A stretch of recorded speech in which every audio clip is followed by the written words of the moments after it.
Good evening, everyone. Ellen Sutter of ESP Presents and ESP Book Chats, where we bring page turners your way.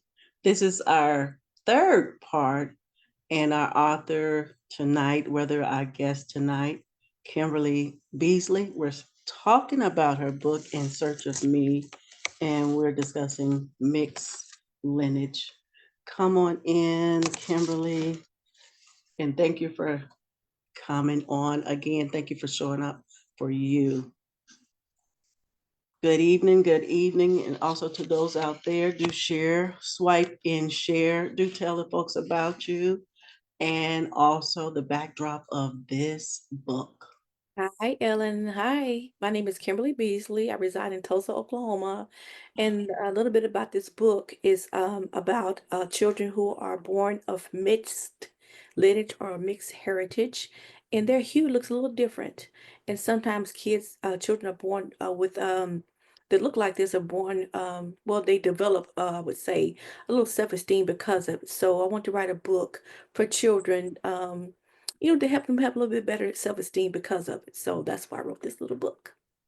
There's a lot of things about this book. It's power packed, and it's a topic that this is what I was thinking about earlier today as I thought about this book. It's to talk about or to visit this conversation. It's a conversation that becomes political. It, it's like, shh. I know for us in our Black race, when we are mixed, we can tell whether you're fair skinned like yourself, or even if your hair didn't give you away, as we said before, we can tell if you're Black because we come in all hue, as you say, all different. We could be as dark, light blue eyes, and two Black people can have a baby of different color. You could say shake the tree or go back. So this is something that I thought about earlier that I wanted to ask you about. Um, we talked about in our other conversation about how you could pass, and you said you don't want to do that. You would not dare pass. And I saw a movie, you probably saw it too. I was looking at the commentary part of the Devil in the Blue Dress. If I said that movie right, that's with Denzel Washington. Yeah. And it was a woman, and I don't know her character because I don't know that movie that well. Devil in the Blue Dress. Denzel, I believe he was a cop in that movie. And the secret, the white secret, was that she could pass and she was Black. And so she could have got killed for that.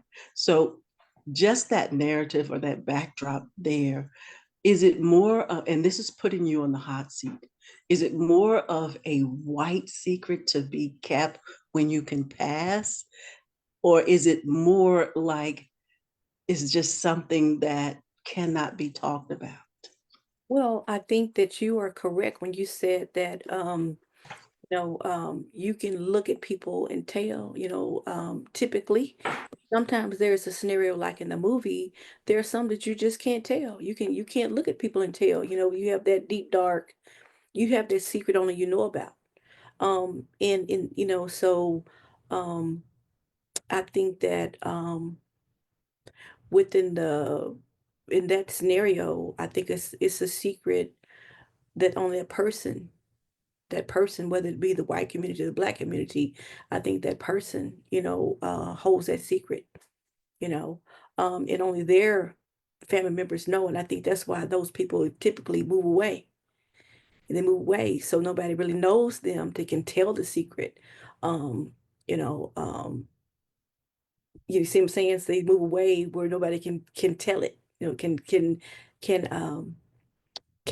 bust their bubble in a sense. Can expose them. So if that answers your question, yeah, Yeah, it really does. And hold on, I'm here, but just hold on, okay? sure.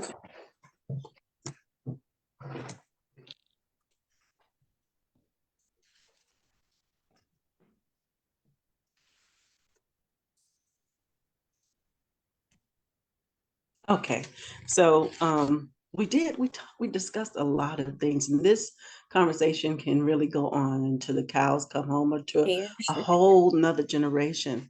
And why is it why is it so important to have this conversation with a younger child to discuss their identity that they have Black, just of mixed race? Why is it, so important for that person to know about that identity?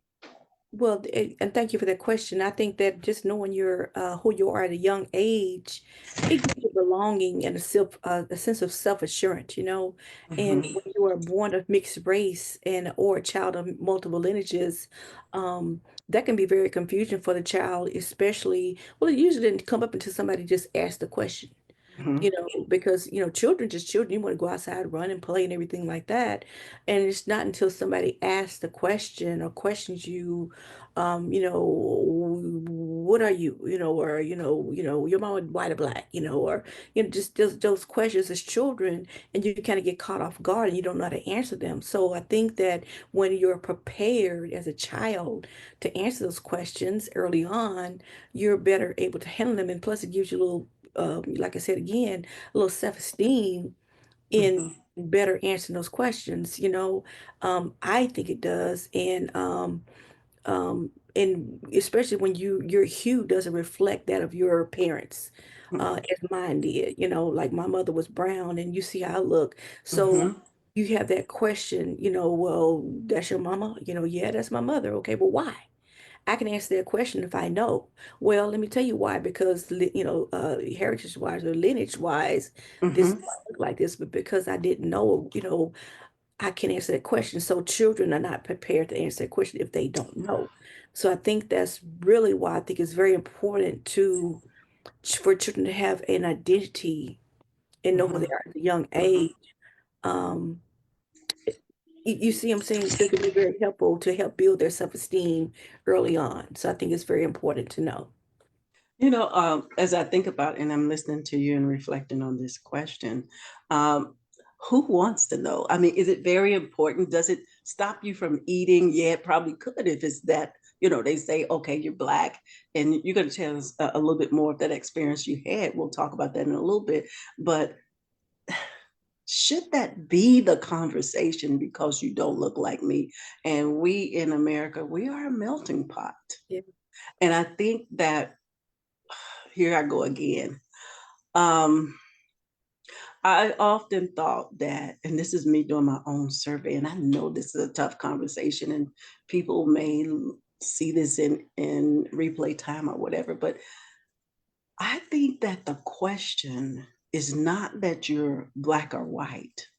I think it is that 1% rule that if I am mixed with a Black lineage, my race or my hue or my ethnicity does not exist anymore because they want to know if you're white or Black. Yeah. So if you mix, that means should I extract in Ellen words that you are white and you Right. have to go all Black? Right. You know what You, I'm saying? It's either all Black or you're not white at all. yeah. I think that that's more of the fight than my skin color.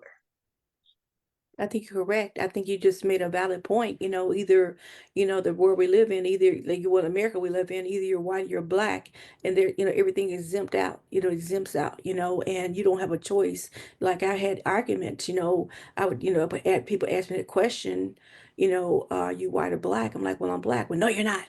Well, you just asked me. I just told you what I was. You gonna argue with me, So I think that and when you bring in the other races, the multiplicity, the other races you could be because, like I said, you multiple, when you bring in the other things as you are. Mhm, Like I said, you have this color line, like I said before in the last interview, this strict color line, either you're one or the other. And you cannot be anything else. You cannot be, I cannot be what my great grandmother was. I cannot be what my great grandfather was on the other side of the family that makes mhm, me who I am. That comprises everything else that I am. I can't be that. My dad may have been Hispanic and black, or my mom may mhm, have been, mhm, white and something else, African, so I can't be those things in combination. And I think that's what America does to us, is that we can only be one or the other. And Hmm. um I think that's where it is sad. And I Yeah. think that's where the color line draws, you know, Wow. and I think that's what messes up people who look like me, or children who are other mixed lineages. Hmm. They don't have a place to belong. They have no belonging. They don't have Wow. they don't have anywhere to fit in. Hmm. They don't have, And it seems to me that it's only like if you're mixed with black. Nobody goes around and say, they may say it, but I don't think America cares if you're Asian and white. I don't think they care if you're Mexican and white. I think they only care if you're black and black or something white. else. Yeah, I think you're That's right. the only care. I mean, I don't even know if they look at that as being mixed. Maybe it's just me. Maybe I'm shallow, but I haven't heard anybody have any problems of being white and something else other than black. And that's a good point, because there are people who are black and Asian. There are people who are, of other mixed lineages. There are, because people marry different all the Hmm. time. And so Hmm. there should be, and I don't like that box, other. Well, what does other mean? How come I can explain to you what that other is, Yeah. Um, so that, there again, I think that's kind of biased, and I think that eliminates, you don't care about who I am. Hmm. Hmm. You don't care about who I Hmm. am. Like Hmm. you said, you either black or white, and everything else. I don't care about that. Yeah. I Yeah. don't care And about it. we look at, if we look at ourselves because it's fabric of a person, you can have multifaceted colors of fabric. Hmm. But when you want to just unfold the fabric of who you are, all of different lineage, it's a no. It's a Yeah, no go. yeah, yeah. Wow. I just want to think, like, the, coat of many colors. Yes. We are people of many colors. And I think that we should embrace that, and we know that a lot of people won't, but that's how it should be, in my opinion. But and we should embrace people for who they are, because nobody had a say so of how they were born, or could select their parents, anything like that, or they just have a choice in the matter. So um, I just think we need to do a better job at accepting people. Yeah, I think that like being in America, like I say, a melting pot, I think we should all embrace culture, Mhm. whatever the Yeah, culture is. You should yeah, not be stripped of your culture. exactly. I think you should just learn. Hmm. Okay, okay, I'm Indian. Hmm. I don't see much. I remember when I was living in Chicago, there were some people, they were Indian, Uranians. They were named after planets.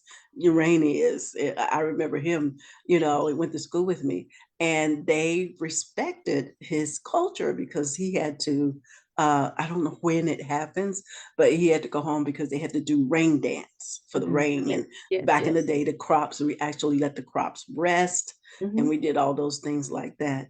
And it just, why can't we do that? Why can't Exactly, we exactly. embrace who Mhm. you are? And that's, you know, and just allow you to um, be, I think everybody has a culture.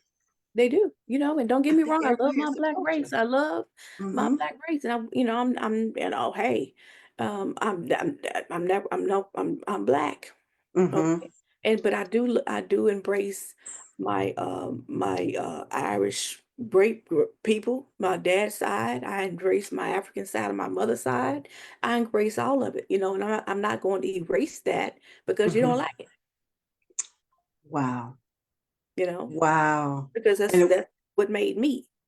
what did it take to you to come for that? And we're going to visit what happened to you when it comes to a place of worship. But what did it take for you to be who you are right now, to say that you embrace all of Oh this? my But goodness. if we were to pick a age group, was it Was it when you were a teen, before you were a teen, or adulthood that you could say, I can embrace all of this and bring what may comes. I'm this, that. It didn't happen to my adulthood because it took me Wow. in my adulthood to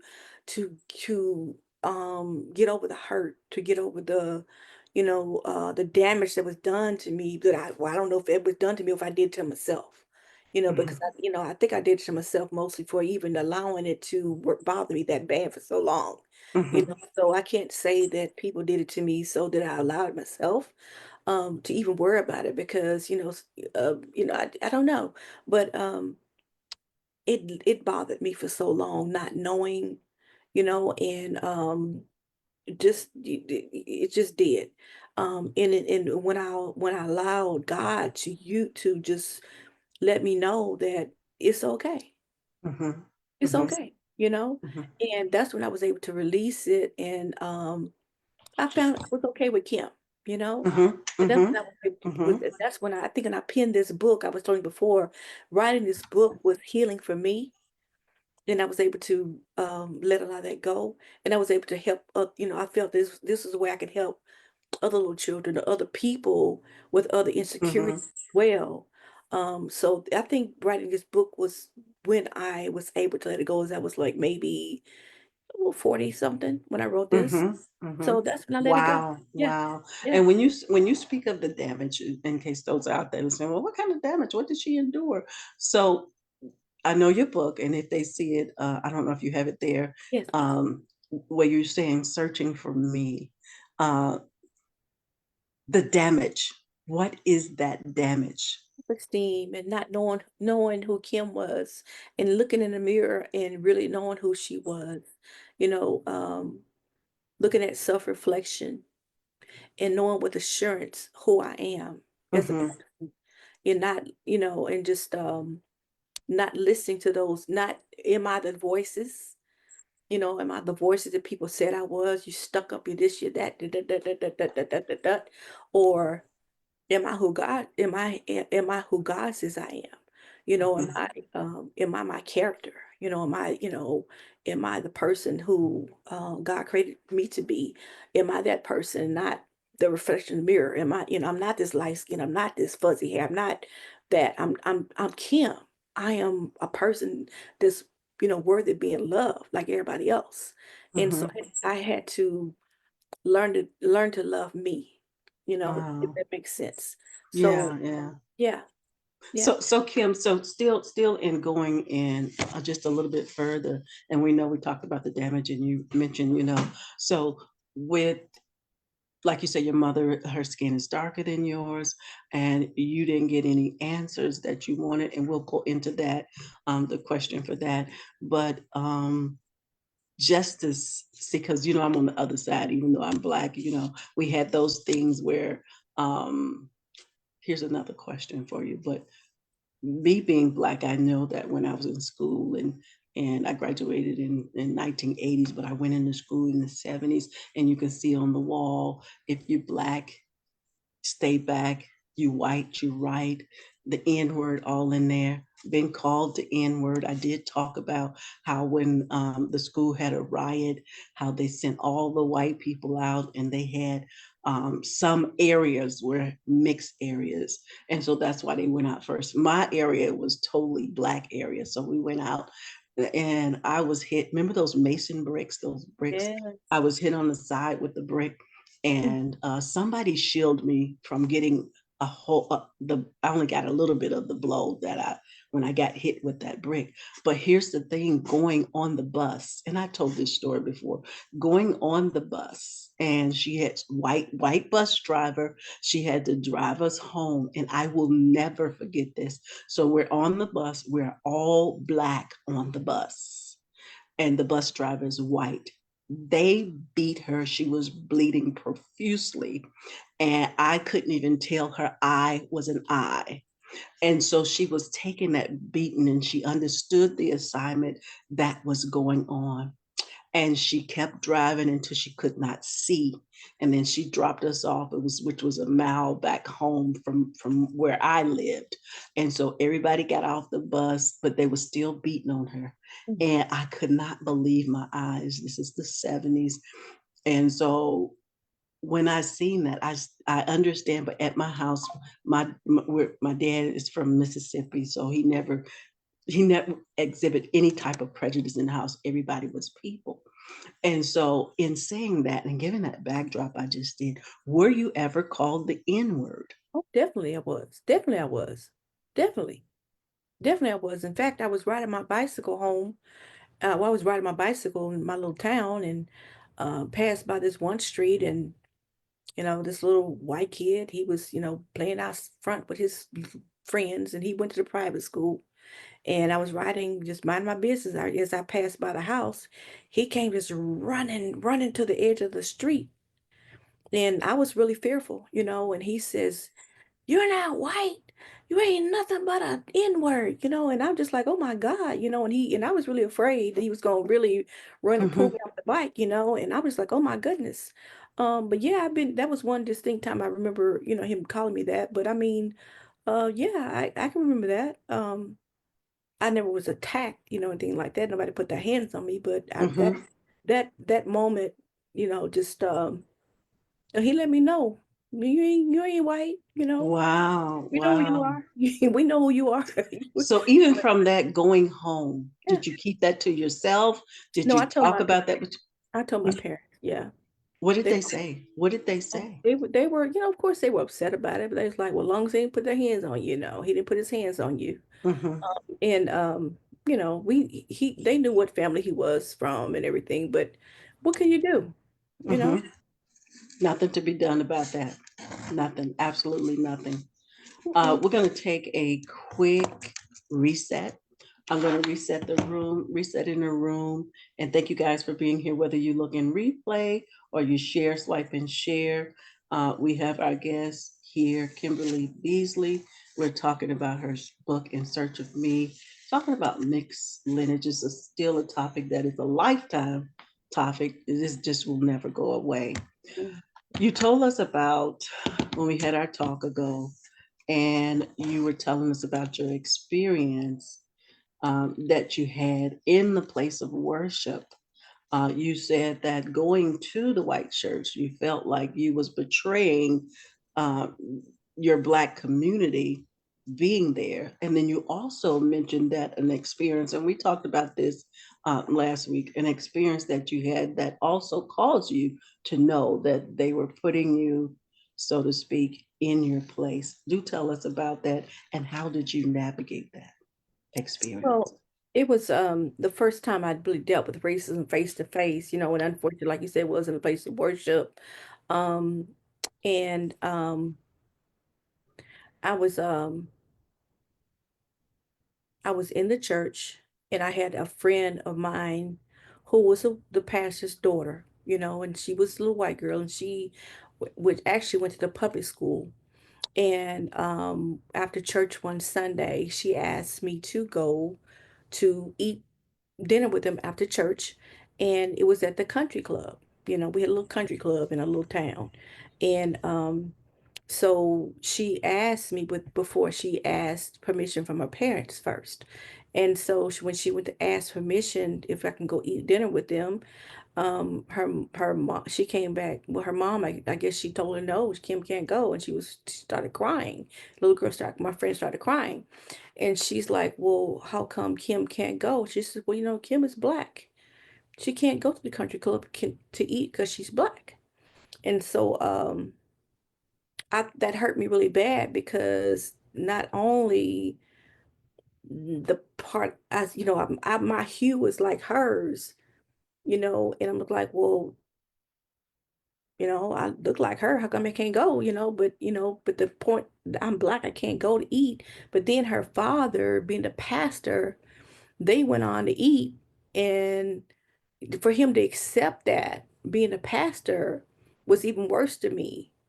That he would, so that, and that's what I meant by that put me in my place. That let me know that you're Black. You may look like them, but you're still a black girl and you're not accepted there.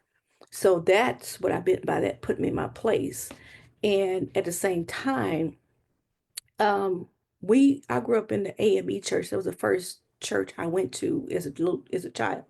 And it was all black church in town.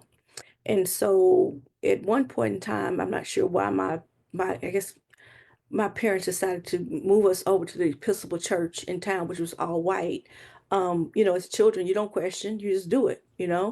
And so moving over to the white church, um, I felt like just, being in church, with them, I was sitting there, I always felt like I was almost betraying my community just by sitting there because it's like, all those children did go to the private school. They weren't my friends, only the little girl that was a pastor's daughter. I felt like even though I looked like them, I didn't have a place. I didn't have a belonging there. My belonging was that with my community, with my friends at school, with the black community. So I always feel like if they know I'm going here, how are they gonna feel about me?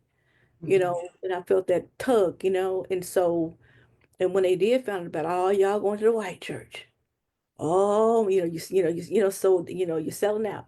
And so it's, as a child, you know, you got to go to school to hear that. You have to go to school and hear those things. So, um, there again, you have that tug of war, Mhm. that tug of war there. So that's what I meant by,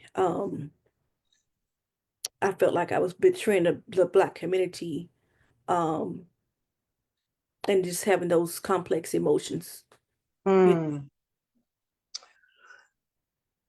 In As you were speaking, I was thinking about when you said, and he's a pastor, which means that was something higher, something that you thought of deity, something close to God. How can you mix, in my mind, racism with Christianity. being a pastor, with God is loving, and no Yeah. matter what race you are? That's what I was thinking about as you were talking. Was it supposed to be in the house of God? And so again, how did you even think about any of the thought process that I'm having when you said, and he's a pastor? What did that mean to you? That meant, well, that because God is love, Mm-hmm. and just like how could he, because to me, when he found out that Kim can't go because she's black, I would have thought that, okay, well, we're going to cancel our dinner plans. And the thing that was so ironic to me because they adopted Asian children, you know, they could go, but Kim couldn't go. Wow. They were accepted by the white race, but Kim couldn't, but the black child couldn't go. Black children weren't accepted, by the white race. So that's the way I took it. Mm-hmm. So Did it change your view in any way, being the house of God? You know, sometimes they will probably call that church hurt, and they probably would never step foot in church again, or, being that that is a house of God. What was your view of church? Did it kind of dampen your view it, of a inclusive type people regardless it in changed my church? view about my friend, even though it wasn't her fault. I felt that, it was her, I just got mad at her and I probably should not have because it wasn't her fault, but I did. And I got mad at the father as the priest, and I got mad at just I didn't want to go there anymore. Although I had to, but I did get angry at the church. I did. At that church, I did. I'm thinking about the daughter as well, because you said that from your point of view that the daughter, and it sounds like I agree with you that she didn't talk about it with her parents before she talked about it with you. And then it took me on another lens of seeing maybe the daughter with the pastor being a pastor. Maybe she knew that, okay, they're people. It's the house of God. I'm just kind of playing that out in my own point of view that maybe she thought it was really okay because we're Christians, Yes, not because you're black. I mean, she knew you were black, or, did she not know that you were black at that she knew time? it's black because my mama, she saw my mama, and then Right, too, they have this, they adopted these little Asian children, want to be the rainbow family, and that's what I'm looking at. You want to be, and I'm not being judgmental, but I'm just like, you are adopting these Asian children, and to me, they're of color, somewhat. mhm. Um, so I mean, I just felt some type of way about it. I just thought it was wrong, and it hurt me. It hurt me, and it did affect our friendship. Wow. I know at my church where I am, it's diverse of all nationalities, and I love the fact that our church have all nationalities, and I do mean all nationalities. And so I think that's the way that church should be. And I know you say AME, so that's pretty much all Black, correct? And so moving forward to today, and I know that you're married, and I just want, since we're still talking about church here, what was it like? Was it hard right now today that look more, you could pass for white, and your husband, you say he has some more darker skin. Was it hard for you to be a couple at a church, being that some may think that you're an interracial couple? And you mentioned that some talks ago that perhaps two may look like an interracial couple. No, And no, no. It's just the church is different now. I mean, you have, that was way back in the early 80s. mhm, But now it's different now. I mean, you have so much, like I said, we have a church now that you have everybody, and you have all races of couples. So it's not a big thing now. And my husband's he's more of a caramel color, he's not real dark, but he's more of a, I would say, pecan tan, I would say. pecan tan, not your average dark skinned man, but the No, he's pecan not real tan. dark. He's like a caramel, deep caramel, Yeah. But I've but had I've had heard of someone telling me in this day and time, 20 years, 25. Her husband is dark skinned, she's white, and he was not allowed in the church. 2025 today. no, what? Oh Yeah. no, no, no, no. Yes. Wow. I would run from that church, but I mean but hey, to each his own. I'm not judging. Um, Mm-hmm.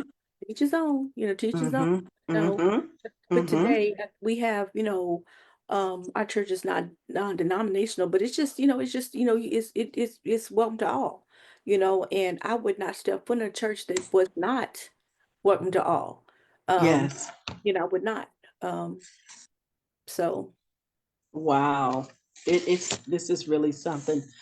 You mentioned in your book, this I had gotten this from your book, where you had wrote in your book that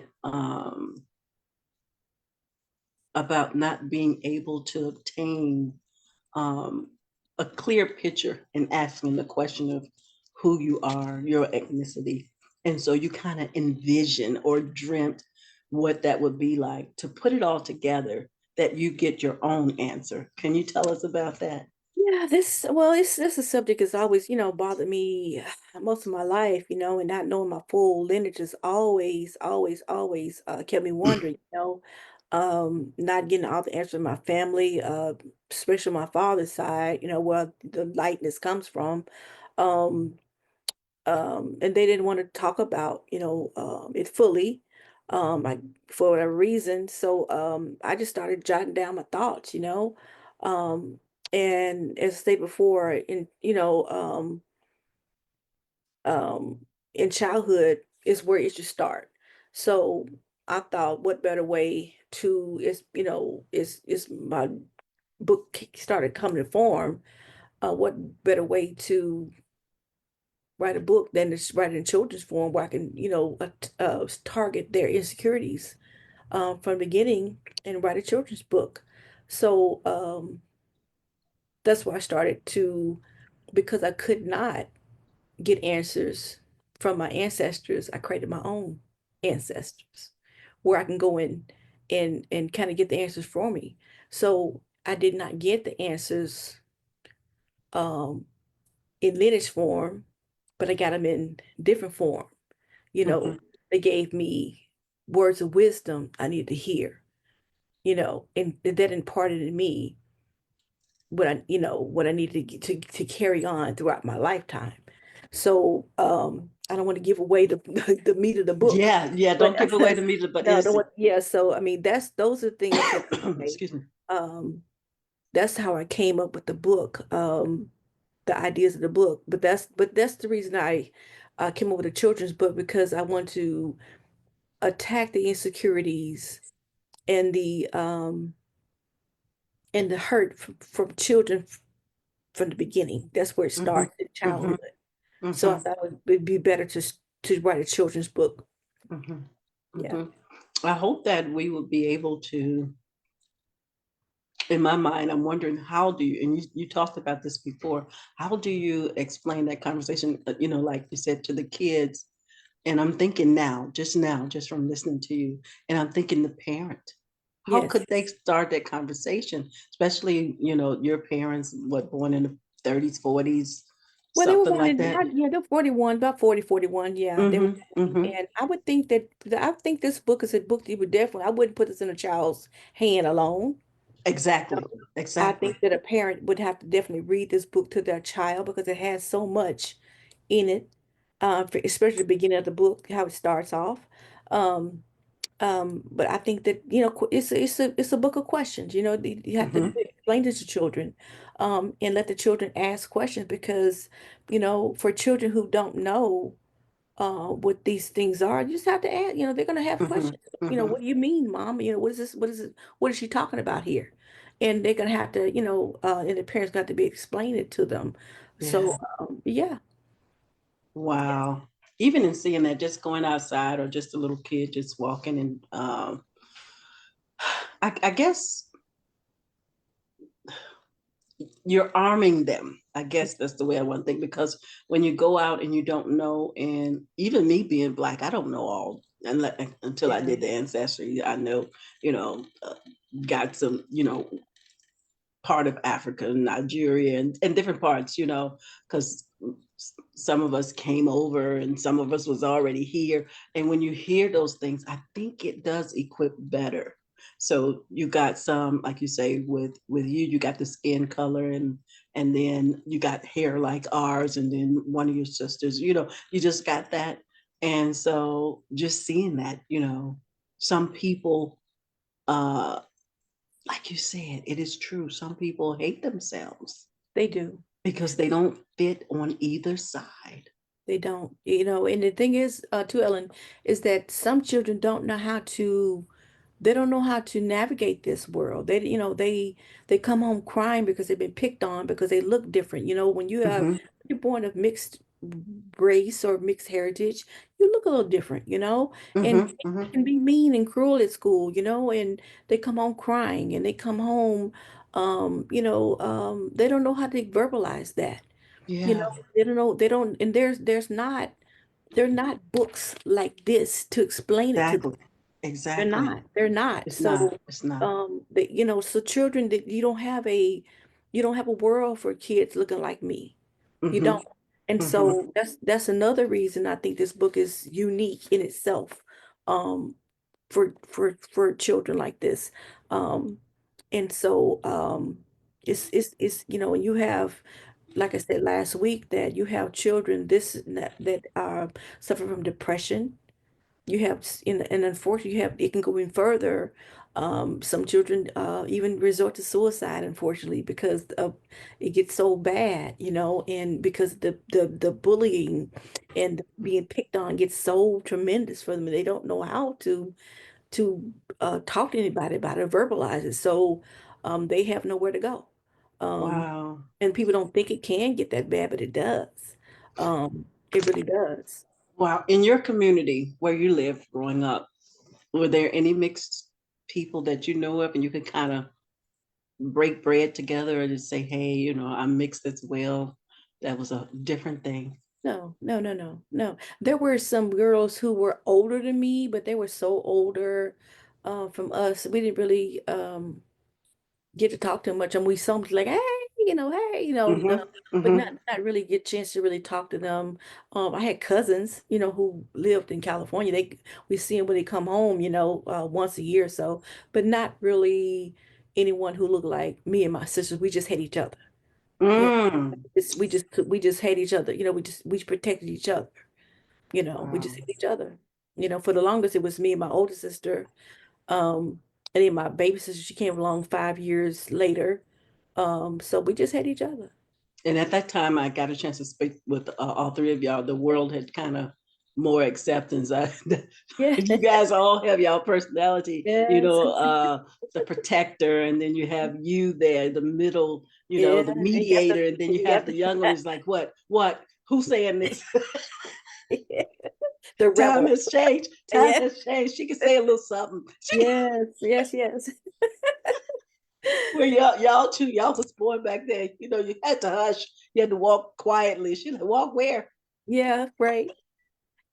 By that time, it's the 70s, Right. right? There is no line. I'm not gonna follow a line. There is no line. Wow. Yeah. Wow. I know we get to laugh about this, but it's not going away. It's It's not not, going away. It's not like I was it saying is not. last time. Yeah, It's like it's getting worse. Well, it's hmm just like history repeats itself. yeah, History repeats yeah, itself. yeah. And I don't know if we just like the conversation we're having now. I don't know if we'll ever, like I say, when we get a chance to talk about this, we talk about race.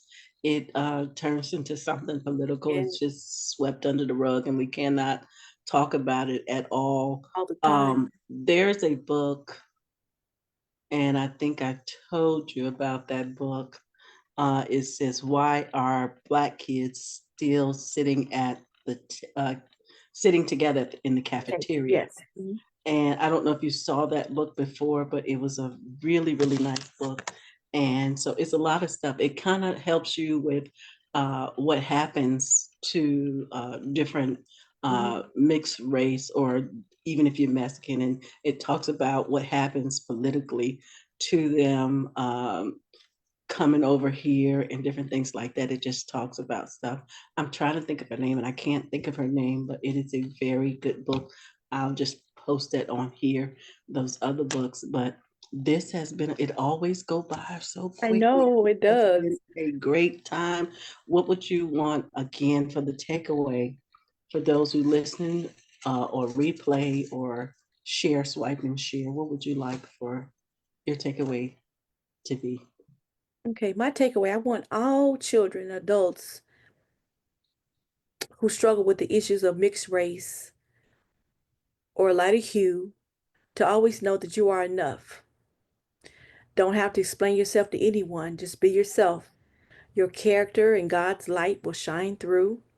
If you have questions about your appearance and lineage, just ask your parents or even grandparents. Mhm, If you still cannot get the answers, just make a puzzle story just like I did, mhm. and just um, encourage yourself and hopefully someone else too. That's beautiful. This has been amazing. We hope to see, like you said, you were speaking of in terms of doing an adult book where you can really talk. Yes. And I'm looking forward to that. I'm a fan of you, fan of your writing. It is a 5-star book. Those of you that are out there, it is very enlightening, the things and how it's okay to say that you're all of this mixed race. And it is a fight. It is a thing that I guess will never end. And it takes one person at a time, like yourself. And I'm hoping that someone will see this if they have mixed lineage, and they would also be able to take that journey of knowing that you could be all the things that you are, all the ingredients, I call it, all the ingredients that you're made of.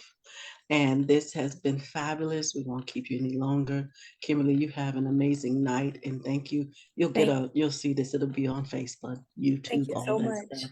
You are so welcome. Thank you for sharing your story. Thank you. You're welcome. Good night. Good night. And to all of you here, thank you for sharing, swiping, and sharing. Again, I'm Ellen Sutter of ESP Presents and ESP Book Chats, where we bring page turners your way. This is our Scout Out, shout out. If you are an author and you have uh, um, maybe a couple of your books or whatever, this is a $35, 30-minute talk. As I say, it's loaded up on different platforms. Just email me at mrssuds@yahoo.com and put in the subject heading, I am ready to shine. And you would pay your $35 to hold your spot because the dates are given to everyone. And stay tuned for our other talk. We're going to do our 3-day talks, and we'll have Dr. Velma. We'll be talking with 2 of her books, as well as Timothy Cable, and we'll also have Nicole Bradley back as well. We'll be talking about her book. So stay tuned for that, guys. That is a 3-day show. You guys have an amazing night. Again, Ellen Sutter with ESP Presents the ESP Book Chats, where we bring page turners your way. You guys have an amazing night. Thank you. Good night.